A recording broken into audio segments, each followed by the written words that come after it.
You know, there are stories on this channel that I've covered that really upset me, anger me, and cause me to react emotionally, even though I try to avoid that as best as humanly possible. I'm thinking of horrific crimes or policies that ended up leading to the release of a perpetrator of a horrific crime or a district attorney refusing to charge or whatever. But the thing is, this story in particular really gets under my skin almost as much as anything I've ever covered on this channel, because one of the basics of society, one of the basics of a community is that you respect, at least superficially, the lives of others, and specifically the lives of children. However, a town in Ohio outside of Cleveland called Elucid, I don't know how it's pronounced, nor do I care, recently had a local news segment done about them because they installed a heart monitor, or a heart defibrillator, my apologies for getting that wrong, behind a locked case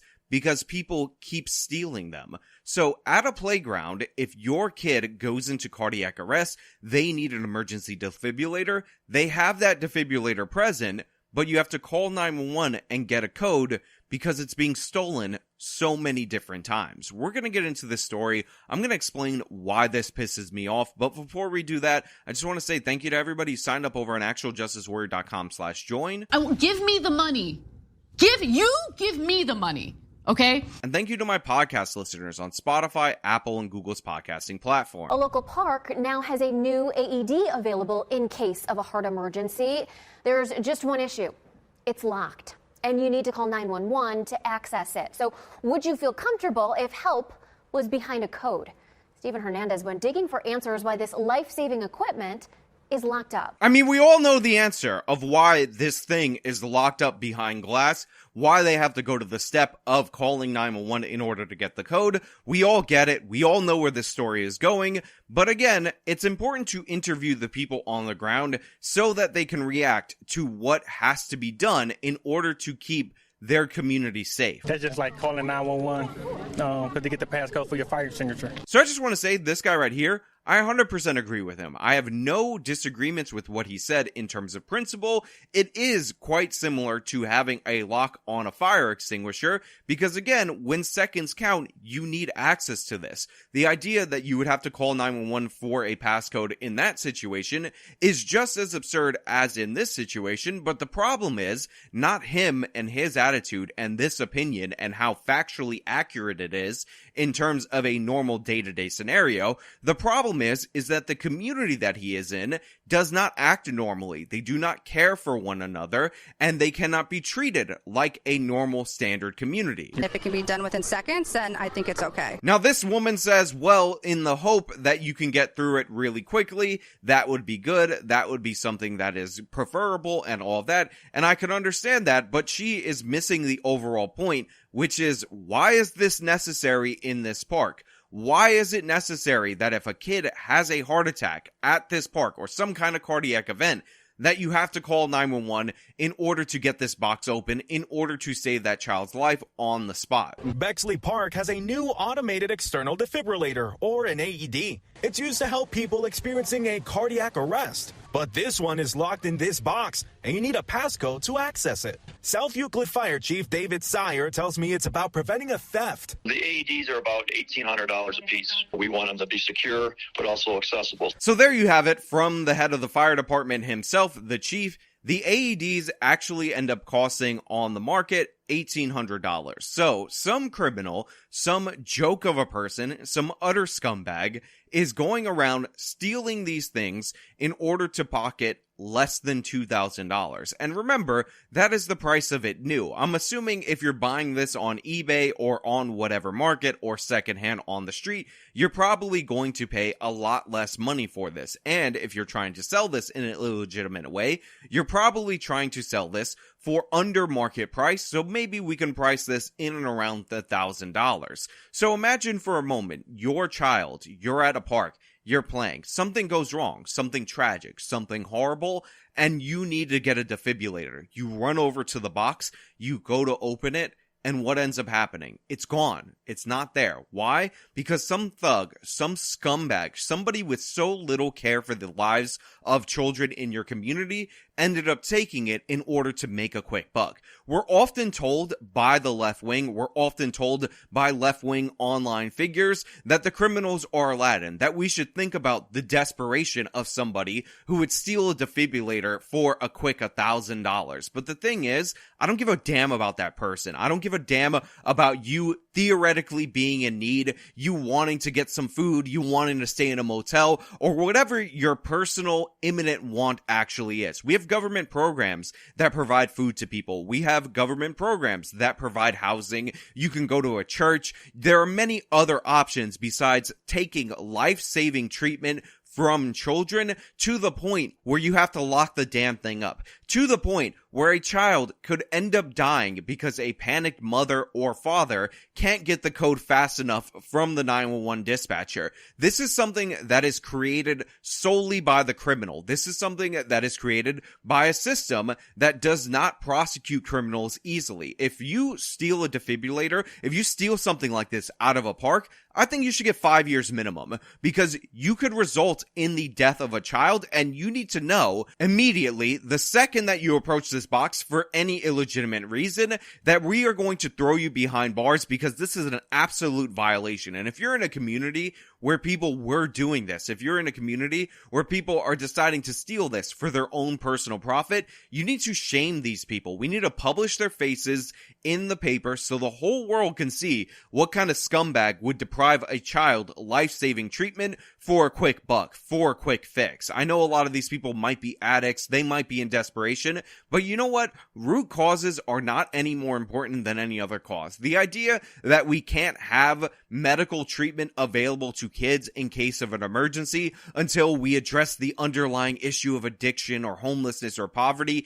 is an absurd notion. We need to go after this problem head first, and I don't agree with this solution, but I understand why they have to do this. The fire department explains that in order to use the device, you have to dial 911. The dispatcher will then pass along a code to unlock the cabinet. The alert will come up on their screen, and they'll be able to give the whoever calls the code to be able to get them out. I mean, again, just think about what you have to do in order to save a child's life or anybody's life at this park. You have to make sure that when you run over to this device, you have your phone in hand, because you have to dial 911 in order to get this unlocked. There may be a call button on it, I'm not exactly sure, but these are the steps that you have to take in a society that has absolutely no care for itself.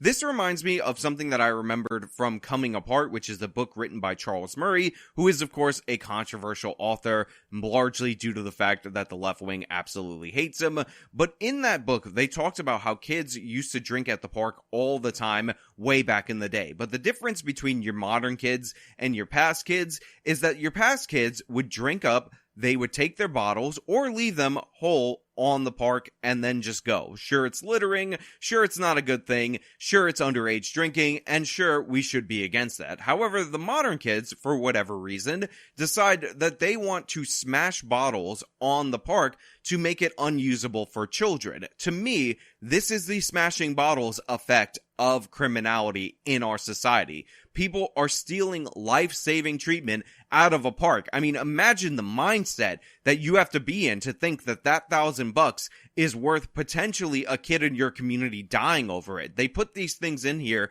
to give people a chance, a little bit of hope that their kid can make it in case of an emergency situation, and it's being ripped away. Potentially their lives are being ripped away by some scumbag that prefers their own personal instant gratification over the lives of the children of the community that they reside in. AED thefts have happened before, such as this one back in April in Portage County. Now, as you can see, based on that previous Facebook post, this has happened before. They have stolen these in a neighboring county, and right now what they're trying to do is install these in a bunch of different parks so parents can have a chance. But the thing is, when you notice that they're already being stolen from other areas, you have to respond in kind. And again, I will go to what is in the mindset of the criminal in this situation, and if this is somebody we should be feeling sympathy for. If you try to steal something because you're personally in need and other people rely on that potentially to save their lives,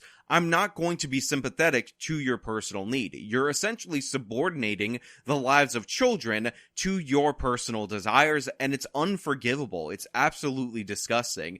And again, I talk about this, and I said it before, it's for a small amount of money. It might mean something to the desperate poor Aladdin, who supposedly is going to use that defibrillator to feed the starving orphans in the area, but the thing is, those starving orphans, if they have a cardiac event, aren't going to be alive anyway because of this amazing and stunning and brave Aladdin who ripped this thing off. It's absolutely devastating, and I think of those horror stories related to Little League, which, by the way, I used to play Little League when I was a kid, where a ball comes back through the box, hits the kid in the chest, and if there were a defibrillator there, then that child could have survived. You know, one of those in-between heartbeats kind of situations, freak accidents, they happen every so often, and one of these machines could have saved that person. Now, a lot of coaches smartly will bring one of those machines to their Little League games so they have one on hand, but what about the kids that have the accidents on the field and don't? What about the coach that blitzes over, or the umpire, or whatever, during the course of a Little League game